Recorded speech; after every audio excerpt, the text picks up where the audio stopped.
Muito bem, irmãos, nós vamos abrir a palavra de Deus nessa noite no Evangelho de Mateus, no capítulo 10. Nós vamos ler a partir do versículo 24 até o versículo 33. Nosso tema geral, ser e fazer discípulo de Jesus. E há algumas semanas, 3 semanas, eu comecei a falar dentro desse tema geral, uma série que é a essência do discipulado, guardar tudo o que Jesus ordenou, Se no coração da grande comissão está a ordem para fazer discípulos, o que deve ser ensinado aos novos discípulos, aos novos seguidores de Jesus? E a resposta está lá no texto: tudo aquilo que Jesus nos ensinou, ensinando-os a guardar, a obedecer tudo aquilo que Ele nos ordenou. Então nós começamos uma série refletindo sobre isso, tudo aquilo que Jesus ordenou, a essência do discipulado. Falamos no primeiro encontro sobre o discípulo e o reino de Deus. Pensamos ali em Mateus capítulo 6, na oração que Jesus ensinou, o compromisso de um discípulo: venha o teu reino, seja feita a tua vontade, santificado seja o nome do Senhor. Depois, na quarta passada, eu falei sobre o discípulo e a segurança do... Aquele texto que Jesus fala que o nosso Pai, Ele cuida das aves do céu, Ele cuida do lírio do campo, quanto mais dos seus discípulos. Eu enfatizei na semana passada, se os irmãos se lembram, Lucas 12, o primeiro versículo que lemos, ele fala que Jesus se dirigiu aos seus discípulos. Então Jesus estava ensinando aos seus discípulos a respeito do cuidado do nosso Pai. E nós vimos que nós não devemos andar nesse mundo como se nós não tivéssemos um Pai. Nós temos um Pai que cuida de nós, um Pai que se importa conosco. E nessa noite eu quero pensar sobre o discípulo e o sofrimento. Nós vamos ler esse texto da Escritura e vamos, na dependência do Senhor, buscar aquilo que Jesus ensinou sobre esse tema. O discípulo, verso 24, não está acima do seu mestre, nem o servo acima do seu senhor. Basta ao discípulo ser como seu mestre, e ao servo como seu senhor. Se chamaram Beelzebul ao dono da casa, quanto mais aos seus domésticos. Portanto, não os temais, pois nada há encoberto que não venha a ser revelado, nem oculto que não venha a ser conhecido. O que vos digo às escuras, dizei-o à plena luz, e o que se vos diz ao ouvido, proclamai-o dos eirados. Não temais os que matam o corpo e não podem matar a alma. Temei antes aquele que pode fazer perecer no inferno tanto a alma como o corpo. Não se vendem 2 pardais por um asse, e nenhum deles cairá em terra sem o consentimento de vosso Pai. E quanto a vós outros, até os cabelos todos da cabeça estão contados. Não temais, pois bem mais valeis vós do que muitos pardais. Portanto, todo aquele que me confessar diante dos homens, também eu o confessarei diante de meu Pai que está nos céus. Mas aquele que me negar diante dos homens, também eu o negarei diante de meu Pai que está nos céus. Amém, amados irmãos? Eu creio que todos nós estamos impactados como discípulos de Cristo com a violência com que alguns irmãos nossos têm sido tratados nesse mundo.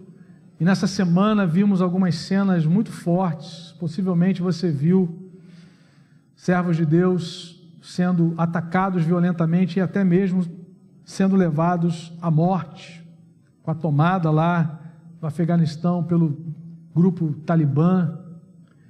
E nós ficamos sempre impactados com isso, quando nós vemos e nos deparamos com essa violência toda, sobretudo praticada contra irmãos nossos, irmãos queridos que têm servido a Cristo e levado esse compromisso até as últimas consequências. Na verdade, irmãos, isso faz parte do compromisso de um discípulo de Cristo. Os irmãos se lembram de Atos 1:8? E a palavra de Atos 1:8, testemunhas, é martíria. De onde vem a palavra martírio? Está embutido isso no nosso compromisso com o Senhor. É que como nós ainda, eu digo ainda, né, caminhamos num país com liberdade religiosa, liberdade de culto, ainda, quando nós vemos uma cena como essa, que possivelmente você viu, de uma serva de Deus ajoelhada e daqui a pouco executada, certamente isso impacta muito o nosso coração, mas isso não é incomum no nosso tempo, não é incomum. Há muitos irmãos e irmãs nossos, nesse tempo, que têm sido sacrificados por amor a Cristo. E aí, amados irmãos, quando nós olhamos para esse texto, nós vamos perceber algumas orientações do Senhor Jesus nesse contexto de sofrimento. E é muito importante que nós possamos discernir essa diferença de sofrimento. A palavra do Senhor, e a gente vai ver daqui a pouco, o apóstolo Pedro, por exemplo, falando que existem sofrimentos que não são sofrimentos por causa do Evangelho, são sofrimentos que muitas vezes nós mesmos provocamos ou entramos equivocadamente em algumas realidades da nossa caminhada.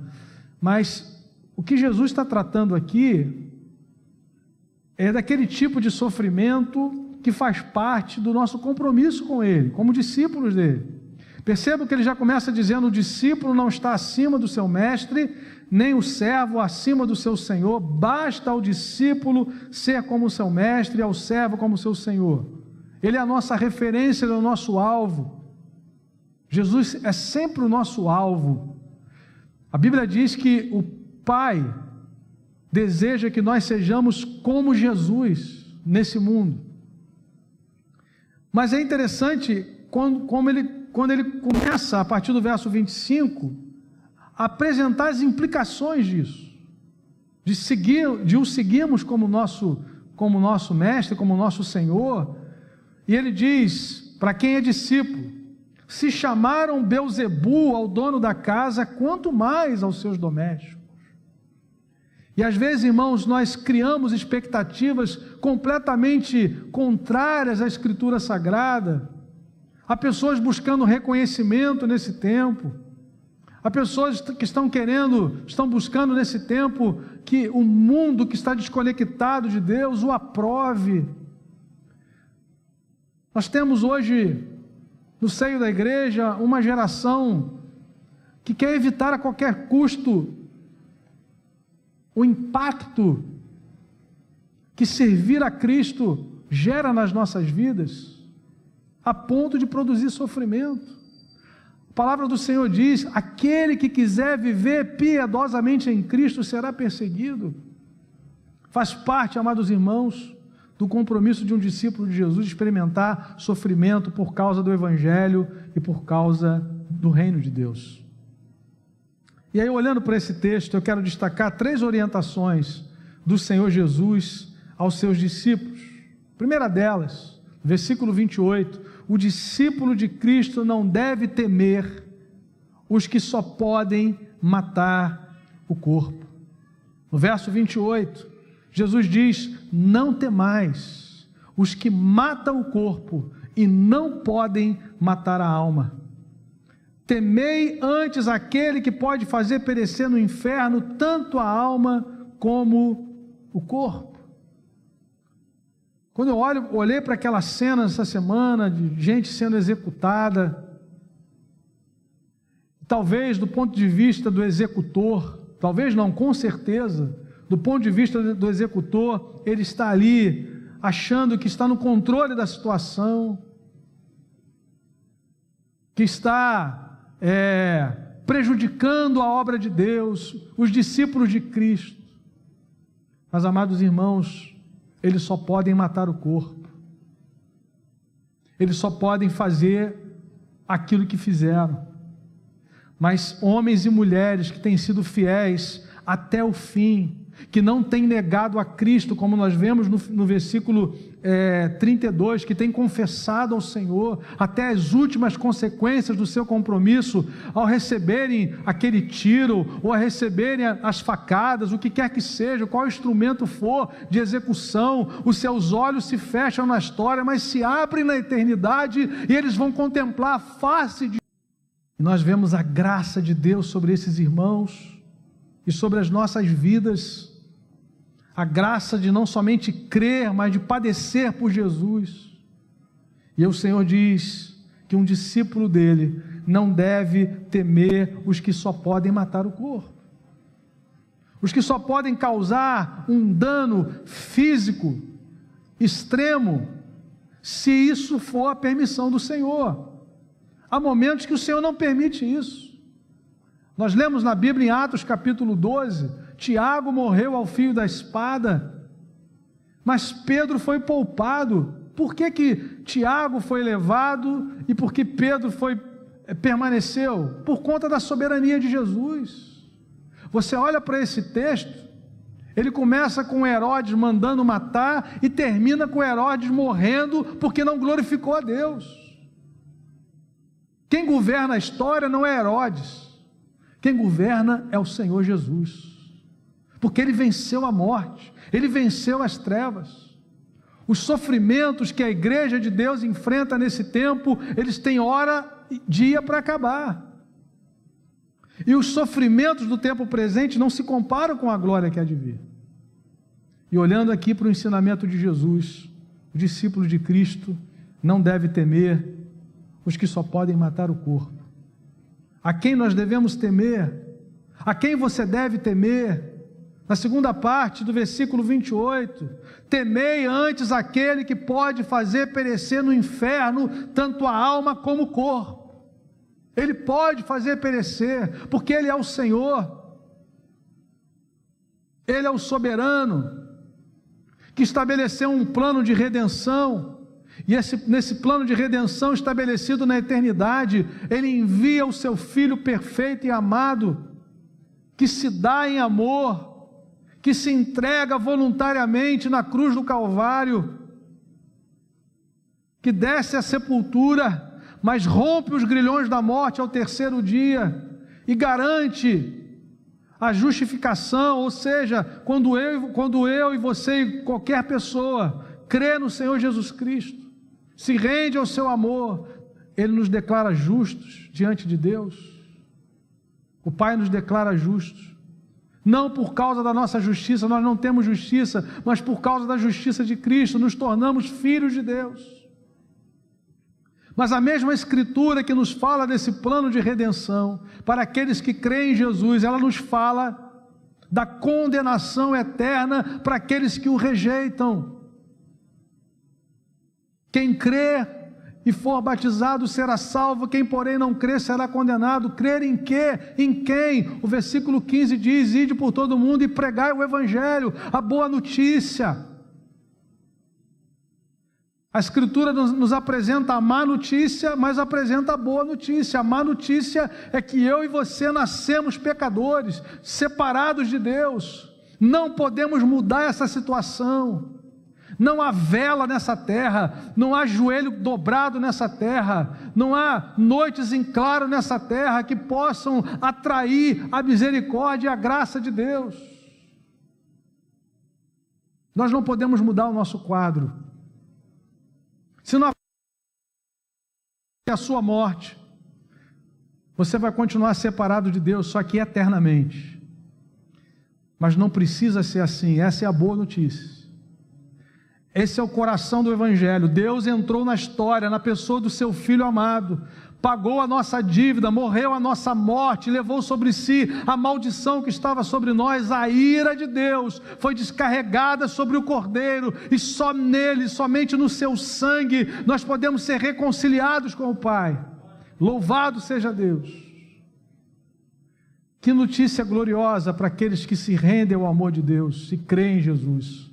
Que notícia terrível para aqueles que o rejeitam, porque só resta a condenação eterna. Temei aquele que pode fazer perecer no inferno, na condenação eterna. Aqueles que rejeitam o Evangelho, aqueles que rejeitam a oferta única de salvação, o único meio, o único mediador entre Deus e os homens, o único que pode nos reconciliar com o Pai, diz a Escritura Sagrada, é Jesus Cristo, o Filho perfeito de Deus. Por isso, um discípulo de Jesus não deve temer os que só matam o corpo. Nós tememos ao Senhor, nós reverenciamos ao Senhor. Em segundo lugar, olhando para esse texto, nós percebemos Jesus dizendo que o discípulo de Cristo não deve se esquecer da soberania de Deus. Percebam, não se vendem 2 pardais por um asse, uma moedinha, não se vendem. Ou seja, do ponto de vista humano, eles não têm valor algum. Um pardal, né? A gente vê toda hora aí um pardal. Agora, veja o que o texto diz: nenhum deles cairá em terra sem o consentimento do vosso Pai. Eu gosto da NVI, na versão americana, que traz a ideia de nada vai acontecer à parte do Pai. À parte do Pai. O Pai governa. O verso 30 diz: e quanto a vós outros, até os cabelos da vossa, todos da cabeça estão contados. E aí, mais uma vez, Jesus vai falar sobre a questão do temor. Não temais, pois bem mais valeis vós do que muitos pardais. Irmãos, nós descansamos na soberania de Deus. Eu não sei se nós vamos passar por essa mesma situação que esses irmãos têm passado nesse momento no Afeganistão, em outros países. Mas uma coisa eu sei: o Senhor Jesus disse: aquele que vem a mim, de maneira nenhuma lançarei fora. Naquele momento dramático, naquele momento da execução, há uma graça, eu creio nisso, há uma graça especial sobre esses amados. É só a gente olhar para a palavra, para o exemplo de Estevão ali sendo executado, a visão que ele teve, o testemunho que ele deu. Eis que vejo os céus abertos e o Filho do Homem de pé. Toda vez que a Escritura fala de Jesus à direita, ele está sempre assentado, porque ele concluiu a obra de salvação. Por que Jesus assentou-se à destra de Deus? Hebreus 1 nos diz. Hebreus capítulo 1, depois de dizer que ele é o resplendor da glória, a expressão exata do seu ser, diz assim o autor: depois de ter feito a purificação dos pecados, assentou-se à destra de Deus. Depois de ter feito a purificação, a obra está concluída. Nós podemos descansar inteiramente naquilo que Cristo fez no Calvário. Não precisa colocar adendo, não precisa colocar mais nenhum ornamento, meu amado irmão.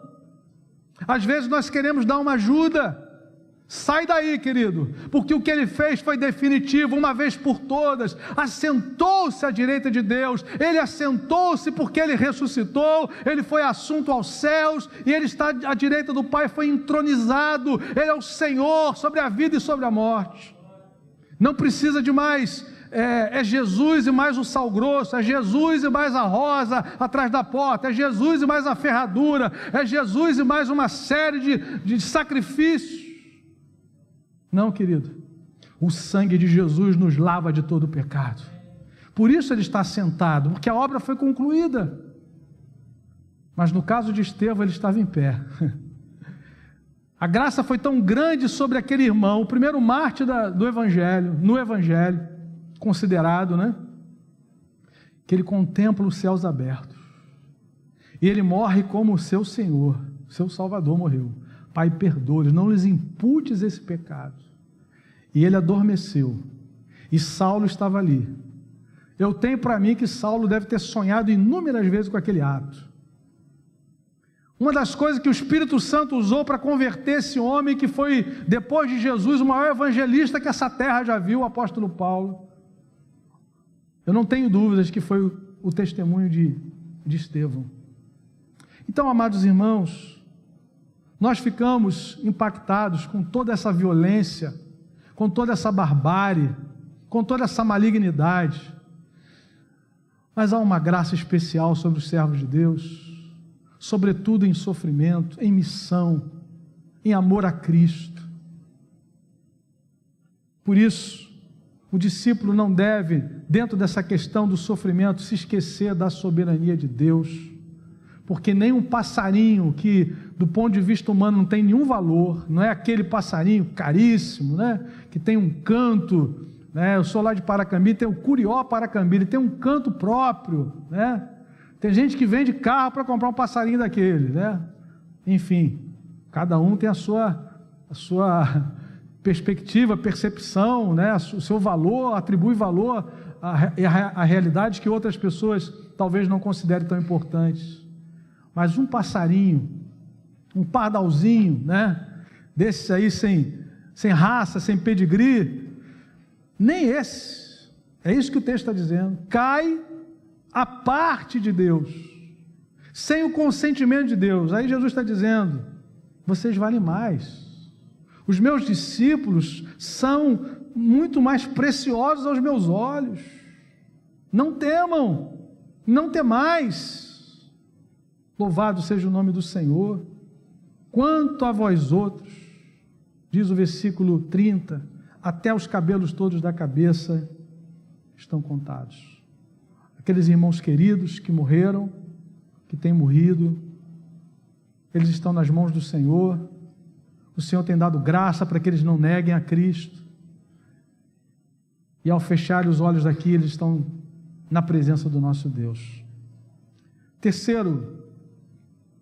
Terceira orientação de Jesus aqui nesse texto para os seus discípulos a respeito do sofrimento, a respeito dessa desconsideração do mundo desconectado de Deus, que chamou o dono da casa de Beelzebu, e quanto mais os seus servos, os seus discípulos.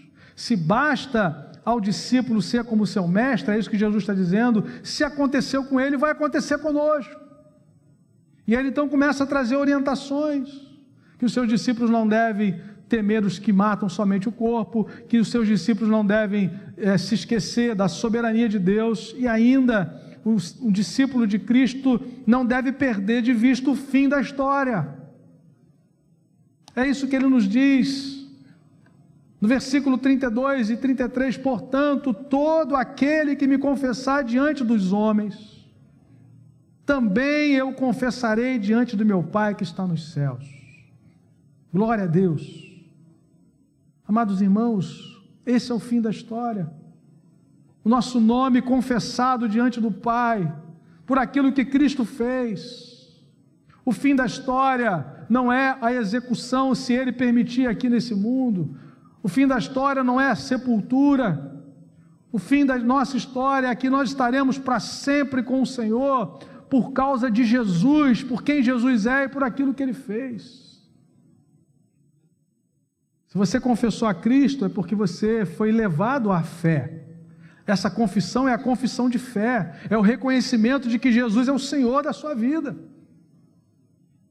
A fé vem pelo ouvir, e ouvir a palavra de Deus, a pregação de Cristo. O Espírito Santo agiu no meu e no seu coração e nos levou a nos rendermos a Cristo. E essa confissão foi levada até o fim, porque um verdadeiro salvo por Jesus, regenerado, justificado, ele vai perseverar até o fim. Há uma graça de Deus. Deus não é um Deus que começa uma obra e abandona no meio do caminho. A palavra diz que aquele que começou a boa obra justificando, há de completá-la, glorificando. Quando estaremos diante do Senhor, transformados com o corpo glorificado, a obra da cruz, a obra que Jesus realizou de redenção, ela é plena. E nós então podemos confiar no caráter de Deus. Eu queria avançar e perguntar, amados irmãos, aqui é Jesus discipulando, é a fonte do discipulado, né? É a fonte primária. A pergunta é: será que os seus discípulos entenderam o que Jesus falou sobre o sofrimento? Será que os discípulos de Jesus entenderam o ensino do Mestre? Como é que nós podemos saber isso? Há uma maneira simples, irmãos, de nós constatarmos se eles aprenderam. Quando nós olhamos para os escritos dos apóstolos sobre o tema e como eles enfrentaram os sofrimentos. Eles foram discipulados por Jesus. Será que eles entenderam o que de fato significa o sofrimento na vida de um discípulo, de um cristão?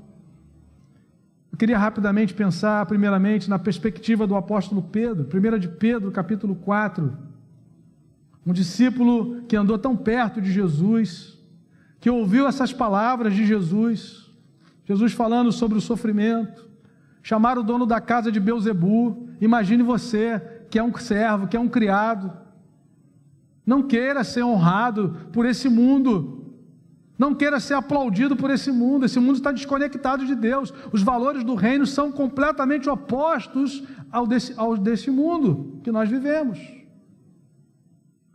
E aí Pedro vai dizer, a partir do versículo 12, na sua primeira carta, no capítulo 4, aos leitores imediatos e a nós hoje: amados, não estranheis o fogo ardente que surge no meio de vós, destinado a provar-vos, como se alguma coisa extraordinária vos estivesse acontecendo.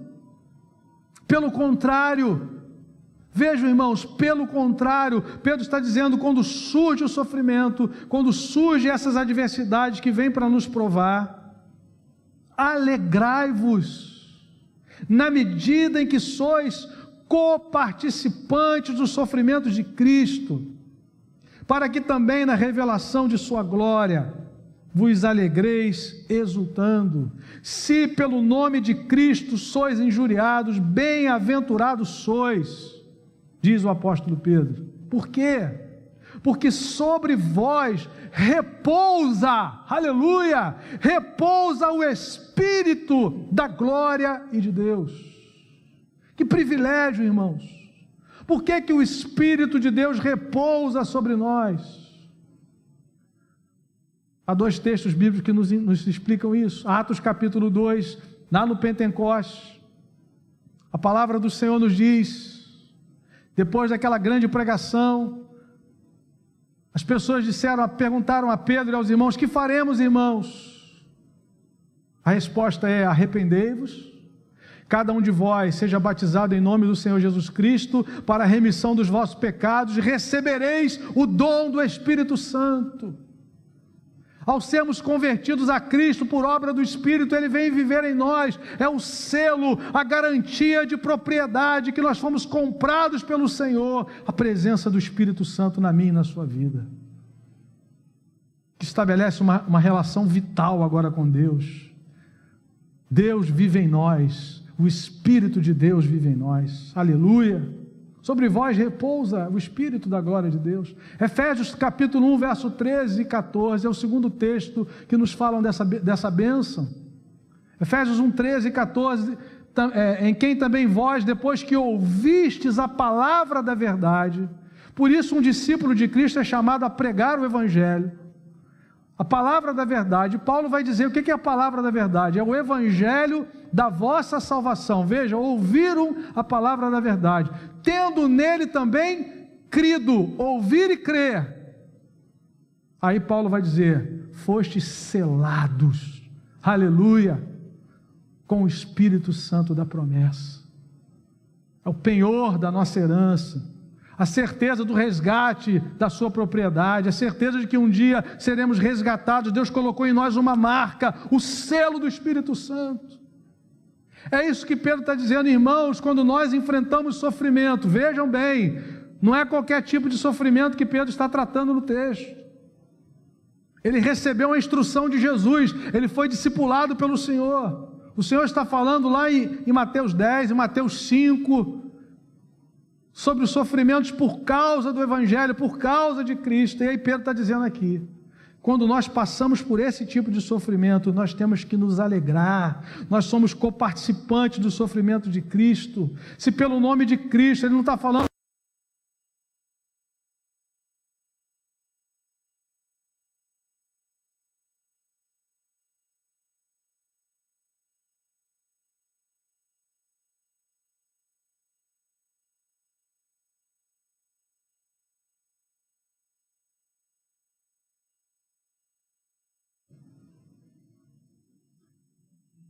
Mas o que a Bíblia diz é: bem-aventurados sois. Aleluia. Pedro está citando as bem-aventuranças, que o nosso querido Érico já vai começar a expor daqui a pouco, uma série sobre o Sermão do Monte. Percebam, bem-aventurados sois, porque sobre vós repousa o Espírito da glória e de Deus. Não sofra, porém, percebam, vejam a clareza com que Pedro, e a simplicidade como ele apresenta o tema: não sofra, porém, nenhum de vós como assassino ou ladrão, ou malfeitor, ou como quem se intromete em negócios alheios, negócio de outrem. Mas se sofrer como cristão, não se envergonhe disso, antes glorifique a Deus com esse nome. Então, irmãos, há uma perspectiva de adoração no sofrimento, há uma perspectiva de honrar o nome do Senhor no sofrimento. Só que nós fazemos parte de uma cultura contemporânea que detesta o sofrimento, que não gosta desse tema. Isso é um pensamento desse mundo desconectado de Deus. A busca pela felicidade por si mesma, pelas próprias forças do homem, ela é uma busca terrível, inglória.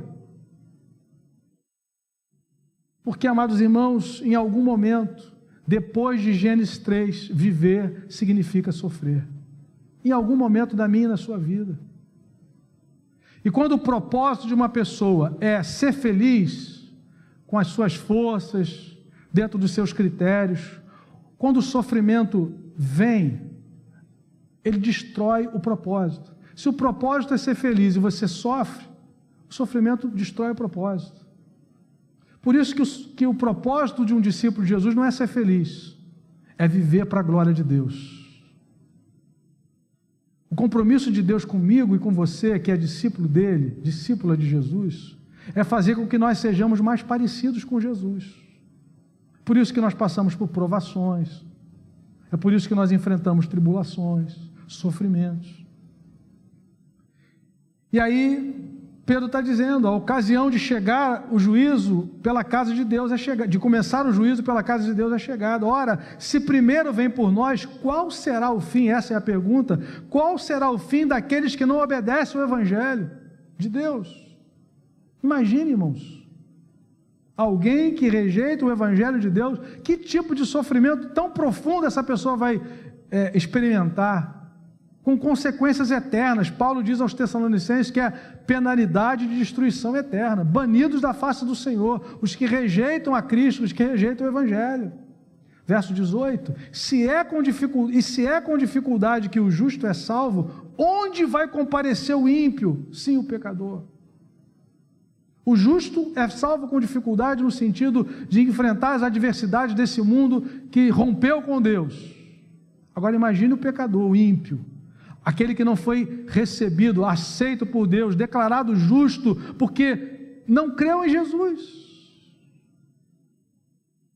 Por isso, também os que sofrem segundo a vontade de Deus, encomendem a sua alma ao fiel Criador na prática do bem. Pedro diz, continue servindo a Deus na história, continue adorando a Deus com a sua vida, porque, amados irmãos, esses sofrimentos aqui, eles vão acabar, e nós vamos viver para sempre na presença do Senhor. Amém, amados? Há sofrimentos que devemos evitar, é isso que Pedro está dizendo, porque eles não glorificam o nome de Cristo. Se sofrer como assassino, não sofra como assassino, como quem se intromete na vida de outro. Há um sofrimento, também, Pedro está dizendo, que experimentamos, que ele é honroso. Um sofrimento que é digno de nós experimentarmos nessa terra, porque eles nos ajudam a glorificar melhor o nosso Deus. Pedro chama isso de pelo nome de Cristo. Pelo nome de Cristo. Louvado seja Deus. Amados irmãos, quando nós olhamos para os apóstolos de Jesus, nós vamos perceber que eles aprenderam bem sobre esse tema, sobre essa realidade, porque eles receberam do Mestre. E a prova de que eles aprenderam é não somente o fato deles terem escrito sobre o assunto, mas terem experimentado o sofrimento por causa do Senhor. Eu quero avançar um pouco mais nessa noite e pensar na experiência de João. Falamos de Pedro, a experiência de João em Apocalipse capítulo 1, no versículo de número 9. Por que é que João foi exilado na ilha de Patmos? A palavra diz: eu, João, irmão vosso e companheiro na tribulação, no reino e na perseverança em Jesus, achei-me na ilha chamada Patmos, por causa da palavra de Deus e do testemunho de Jesus. Deixar o apóstolo João exilado na ilha de Patmos pode ter sido encarado como demonstração de poder e constrangimento pelo Império Romano, mas João tinha outra perspectiva. João entendia que ele não estava ali por causa de César, que ele não estava ali por causa de nenhum imperador romano, ele estava naquela ilha por causa da palavra de Deus e por causa do testemunho de Jesus, o seu Senhor e seu Salvador. Era uma outra perspectiva. Esses homens de Deus, os discípulos de Jesus, que aprenderam do Senhor sobre o sofrimento, eles se enxergavam completamente dependentes nas mãos do Senhor, debaixo da soberania do governo do Senhor. E quando o Império Romano achou que estava castigando, que estava penalizando o apóstolo João, foi exatamente naquele lugar que ele recebeu revelações gloriosas sobre o futuro. Algumas que já se cumpriram no primeiro século, outras que têm se cumprido no decurso da história, e algumas que se cumprem nesse tempo, e outras que vão se cumprir mais adiante. João está dizendo, o sofrimento do cristão, ele está sendo gerenciado pelo céu, é gerenciado pelo trono, e nós precisamos confiar, descansar na soberania do nosso Deus. Vou parar por aqui nessa noite. Que eu estiver ministrando, eu vou estar retomando esse tema, um tema que tem afligido muitas pessoas nesses dias. Alguns irmãos estão perplexos, porque muitos irmãos nossos têm sofrido, e eu tenho pensado, irmãos, nesse momento de dor, quando nós olhamos para a igreja perseguida, eu fico pensando como os cristãos perseguidos oram pelos cristãos em liberdade. Eu queria terminar pensando nisso, porque muitas vezes nós oramos pelos nossos irmãos perseguidos e temos que fazer isso diariamente, como se nós estivéssemos no lugar deles, como diz a Escritura em Hebreus 13:3. Mas eu fico pensando no contrário, a respeito dos cristãos que se reúnem, vão para uma reunião, para um encontro, talvez subterrâneo, tendo aquela percepção, pode ser o último culto, pode ser o último encontro hoje, qualquer momento pode acontecer. Estava vendo o testemunho essa semana do David Platt, um homem de Deus envolvido com a obra missionária, com a igreja perseguida. Falou que participou de um encontro desses. Alguns irmãos num lugar escondido, aí fica um assim na porta, qualquer movimento estranho. Aí ele começou a ouvir as orações. as orações que foram feitas naquele encontro. Alguns irmãos dizendo: Senhor, dá-nos coragem, Senhor. A nossa aldeia tem sido invadida, as nossas casas têm sido queimadas e nós não queremos sair daqui, porque nós queremos anunciar o Teu Evangelho, Senhor. E ele disse que foi sendo moído, né? Cada oração. Ao invés dos irmãos pedirem: Senhor, faz cessar essa dor, eles estão pedindo: Senhor, dá-nos graça para sermos fiéis até o fim, e nós não queremos abandonar as pessoas aqui que não conhecem o Teu nome. E eu fico pensando, como é que eles oram por nós? Como é que um cristão perseguido ora por um cristão, por exemplo, no Brasil, que muitas vezes se acomoda com aquilo que recebeu? De graça recebeste, de graça recebeste, de graça recebeste, para aí. De graça recebeste, de graça dai. O Evangelho chegou até você, mas vai parar em você. O Evangelho chegou até mim, vai parar em mim. O que a Bíblia diz em Tessalonicenses é absolutamente tremendo e glorioso, amados irmãos. O que aconteceu com aqueles irmãos, eu já falei sobre esse texto aqui algumas vezes. A palavra diz que eles receberam o Evangelho, mas a palavra diz que a palavra foi divulgada. Receberam e não retiveram. Retiveram no coração, na mente, mas não no sentido egoísta da palavra. O Evangelho não parou neles. A palavra diz aí, 1 Tessalonicenses capítulo 1, versículo 5, nosso Evangelho não chegou até vós tão somente em palavra, mas sobretudo em poder. O Evangelho chegou até eles.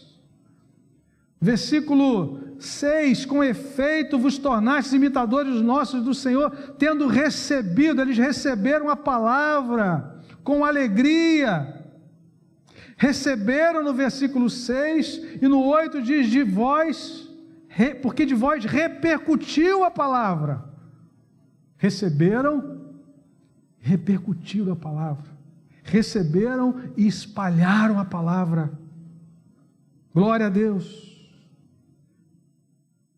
Muitas vezes, irmãos, nós recebemos e nós não temos a preocupação de passar adiante.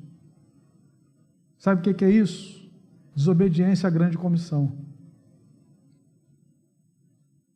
Eu tenho ouvido algumas palavras que têm me abençoado muito. Uma delas é do pastor Ronaldo Lidório, quando ele fala que nós precisamos orar, pedindo a Deus coragem. Ele usa o texto de Efésios 6, eu falei na sexta-feira com os homens sobre esse texto. Ele disse uma coisa interessante, eu tenho falado também, ouvindo essa palavra e meditando, que nós falamos de qualquer assunto com liberdade, qualquer assunto, mesmo aqueles mais ácidos, sobretudo no Brasil de 2021, você fala. Agora, quando você vai falar do Evangelho, é uma barreira, né, irmãos? Porque é algo espiritual. Porque quando uma pessoa ouve o Evangelho, ela sai, ouve e crê. A Bíblia diz que Deus tira essa pessoa do império das trevas e traz para o reino de Deus, irmãos, é algo poderoso. Agora, na soberania de Deus, o Senhor estabeleceu que Ele ia usar a sua igreja, os seus discípulos, para pregar essa palavra. Então, enquanto a igreja perseguida está sofrendo, dando a vida e dizendo: Senhor, nós queremos ser fiéis até o final, muitos da igreja em liberdade estão completamente desalinhados à grande comissão. As decisões diárias não passam pela grande comissão. As escolhas que fazem não passam pela grande comissão. Os projetos de vida não passam pela grande comissão. Por isso, há muitas vidas que estão sem ouvir o Evangelho, num país em que você pode pregar o Evangelho com liberdade, que é a tradução de Bíblia aos montes, linguagem de hoje, de ontem, do mês passado, tem tudo, Bíblias de estudos, facilidade de você discipular uma pessoa. Eu não sei, irmãos, até quando nós teremos essa liberdade ainda, mas eu gostaria que nós, na presença de Deus, pudéssemos aproveitar as oportunidades, agradecer ao Senhor e reconhecermos que discípulo só tem uma opção na vida: obedecer. Verdadeiro discípulo de Jesus obedece. A grande comissão não é para você questionar, é para você obedecer, ensinando-vos a guardar tudo o que Jesus ordenou. E nessa noite pensamos um pouquinho sobre sofrimento. Eu quero concluir orando nesse momento, lembrando as palavras de Paulo, que no próximo encontro eu vou estar falando de Filipenses capítulo 1, versículo 29, quando Paulo diz que o Senhor nos deu não somente a graça de crer em Jesus, Filipenses 1, 29, mas o Senhor também nos deu a graça de padecer por Ele, porque vos foi concedida a graça de padecerdes por Cristo, e não credes nele, pois tendes o mesmo combate que vistes em mim, e ainda agora ouviste que é o meu. Paulo fala do combate, Paulo fala de que um verdadeiro cristão, ele está comprometido com a expansão do reino, do Evangelho de Deus, onde ele está, na sua casa, no seu trabalho, na sua escola, na sua universidade, na sua vizinhança, Essa mensagem que eu ouvi do pastor Ronaldo Lidório, ele contou uma história, no momento que ele estava numa aldeia, cansado já, com outro irmão ao seu lado, pensando em voltar, achando que já tinha evangelizado todos naquela aldeia, e aí coloca a mochila e vai embora, mas de repente ele olha para o monte, e lá em cima tem uma casinha. Ele falou: ai, meu coração começou a entrar em guerra, eu cansado. E eu conversei com o meu amigo daquela região, ele falou: não, o pessoal aqui às vezes faz umas casinhas, mas deixa para lá. O coração enganoso, e ele pesado, ele entendendo que ele não tinha terminado. Ele continua voltando e olha para trás e vê um movimento de uma criança e fala com o rapaz: mas eu vi uma criança. Falou: não, as crianças daqui costumam brincar lá mesmo. E ele ainda sem paz no coração, e de repente eles param e vão orar, e aquele irmão diz assim: nós vamos lá. Porque aí eles começaram a ver com nitidez que havia mais uma família, a última família a ser alcançada naquela aldeia. E aquele irmão disse o seguinte, e o Ronaldo perguntou, o pastor Ronaldo, por que você quer voltar agora? Ele falou assim: porque o Senhor perguntou, colocou no meu coração, e se fosse o seu filho que estivesse ali? A única chance daquelas pessoas naquela aldeia ouvir o Evangelho era aquela vez ali. Era um lugar muito distante, possivelmente nunca mais ia pisar um missionário ali. E se fosse o seu filho? Meu irmão, se nós tivéssemos nascido num lugar onde o Evangelho nunca tivesse sido pregado, num povo não alcançado, cada dia quando eu abro o Joshua Project, o projeto Josué, e oro por um povo não alcançado, isso vem na minha mente. Você olha ali, 0,0001%, às vezes zero, ninguém, não tem Bíblia traduzida, não tem nada. Mas aí a gente agradece a Deus pela sua graça, porque nós nascemos num país, e amanhã nós vamos agradecer a Deus, porque pessoas vieram aqui para pregar na nossa língua. Nós temos o Evangelho no coração, nós temos a Bíblia traduzida, nós temos ferramentas para evangelizar, nós temos condição de discipular. Você pode marcar uma vez por semana com uma pessoa: olha, nós vamos estudar o Evangelho de Marcos, de Mateus, de João, de Lucas, o que for. Você pode orar com pessoas, e nós não fazemos isso. Parece, irmãos, que nós nos esquecemos que um dia nós vamos comparecer perante o tribunal de Cristo. E que Deus tenha misericórdia de nós como igreja, e que nós possamos aproveitar as oportunidades, porque o que se desenha na nossa nação é uma perseguição mais feroz ainda. Mas independente disso, nós temos hoje a oportunidade de falar do Evangelho, de abençoar vidas. Imagine pessoas perto de você, trabalham com você, estudam com você, vão passar 4, 5, 6 anos na sua universidade, e não vão ouvir o Evangelho de você, que diz que é um jovem cristão. Imagine, amados irmãos, pessoas que trabalham no mesmo lugar que você há anos a fio, e nunca ouviram falar do Evangelho. Das duas, uma: ou você não conhece Jesus, ou você está trilhando um caminho de desobediência perigoso. O Senhor está nos chamando, irmãos, a ser e fazer discípulos de Jesus. Que Ele nos ajude. Amém? Senhor, muito obrigado, Pai. Obrigado, porque a Tua palavra não nos deixa sem direção, Senhor. Nós vemos aquilo que Jesus, o Senhor, nos ensinou sobre o sofrimento. Sofrimentos que glorificam o Teu nome, por causa do Evangelho, pelo nome de Cristo. Ajuda-nos, ó Pai, a discernirmos isso. Quando olhamos cenas como aquelas de irmãos sendo executados, nós temos que Te glorificar, Senhor, porque eles não negaram ao Senhor. E porque a Tua palavra diz que eles e nós recebemos não somente a graça de crer, mas a graça de padecer pelo Senhor. Há uma graça especial. E nós Te louvamos porque o Senhor Jesus, o nosso Mestre, foi obediente até a morte, morte de cruz, foi rejeitado, foi odiado. Mas a palavra diz que Ele venceu a morte, nos lava de todo pecado, nos purificou de todo pecado. Bendito é o nome do Senhor. Ajuda-nos, Senhor, a sermos fiéis, Pai. Colocamos diante do Senhor nossos irmãos perseguidos, Pai. Colocamos nossos irmãos no Afeganistão, os nossos irmãos na Coreia do Norte, os nossos irmãos, ó Pai, em países, ó Deus, com tremenda perseguição. Que a Tua graça, Senhor Deus, seja sobre eles, ó Pai, e sobre nós, em nome de Jesus. Amém.